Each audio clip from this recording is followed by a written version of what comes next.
The biggest cosmetic issue going on with the 73 Monte Carlo here is the panel that goes in here, which is usually referred to as a bumper filler. So if you look, it's completely missing, and so is that one over there. You can see the big gap.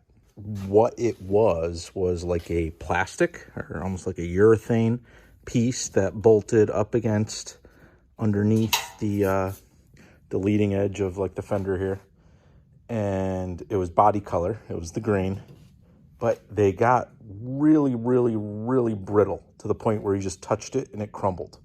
So I actually removed them just by poking at it, and it just all fell out and the piece is completely gone.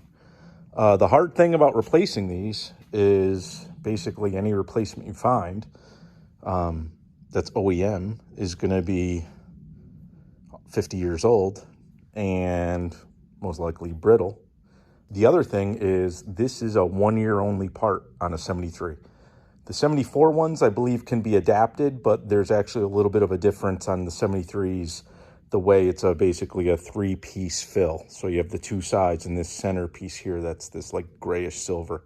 So I think from what I read, the 74s, you could get the 74 filler, but you have to trim it slightly differently to work with the 73 setup. What I did find was I found one or two aftermarket producers that make a replacement out of fiberglass.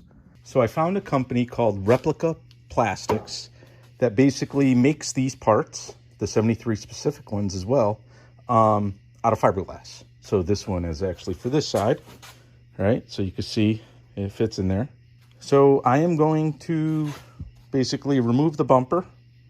It needs to be removed to get these in there, and bolt them up, and then sand the gel coat and try to get a color, close to that green to address this big gaping gap between the bumper and the body.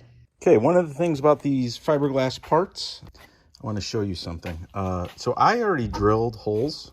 These holes were not in it. I drilled holes that line up with the holes on the body. But I want to show you about the casting. If you look, you can see in the mold, there was marks for holes already. You can see where they were.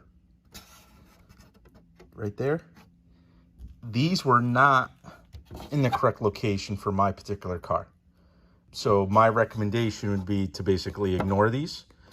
It's not that big of a deal or not that hard to get the correct locations, because the actual original urethane parts are basically bolted to the body with these extra brackets that kind of sandwich them against the car. So this actually goes, and this was all fiberglass. I was painting, trying some different green colors I had to see if I could get something that matched. But essentially, this part goes right here. So the bolts go through it and kind of sandwich the fiberglass part up against the headlight assembly. So what's nice is these holes, when you put the bracket in here, and there's the other one for right here as well, you'll see.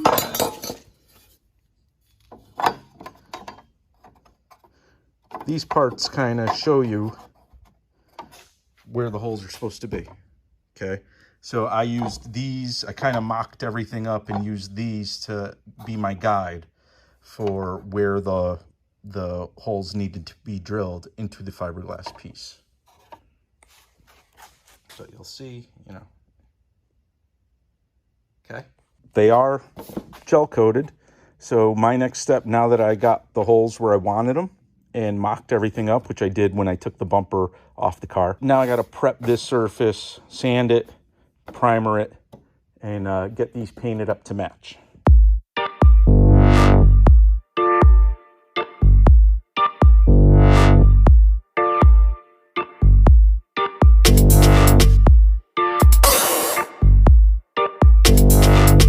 So the bumper fillers are color matched and mounted. My little word of advice is when you drill the holes in the fiberglass pieces, oversize them just so you have a little bit of adjustment with the size of the holes. The fact that they're oversized doesn't really matter because there's the metal bracket that's basically sandwiching the fiberglass part to the car. So the size of the hole doesn't matter. As long as when you snug up that bracket, they're on tight. The next thing I'm going to do is try to mount the bumper and see if it fits without doing any additional trimming on the outsides of these fillers. So I don't know if you can see this, but you can't really just push the bumper straight on because the little wing part here that kind of sits in the bumper, because these are fiberglass, there's very little give. So it's not like I could bend that over and kind of slide that on.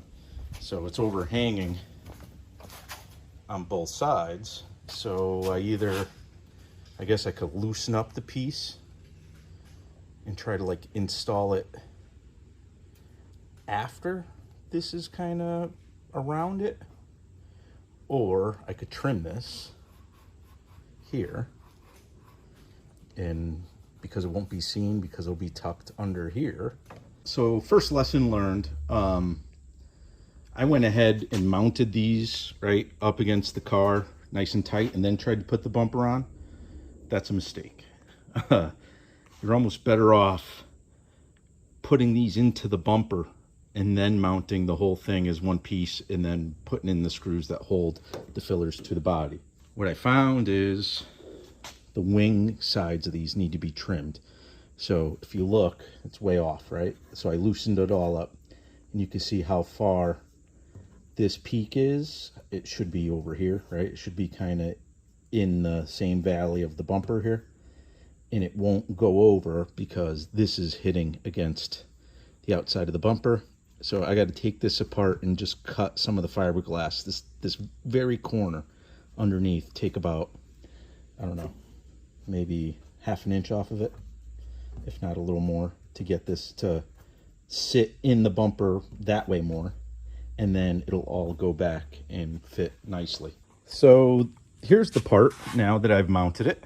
There it is. It's a replica piece. I am thrilled with it because there are no alternatives. So if you need bumper fillers for your 73 Monte Carlo, and I know they have the 74s and up and some other of these General Motors cars that had these big Mamma Jamma bumper fillers from the 70s, check out Replica Plastics. Like I said, you know, beggars can't be choosers, but they do fit. And to be frank, this car had some front end damage in the past, so a lot of the alignment and tweaking may be a result of the fact that there's misalignment to start with on this particular car. But I'm happy we got bumper fillers again on this thing. If you found this helpful, like this channel and subscribe, and thank you very much.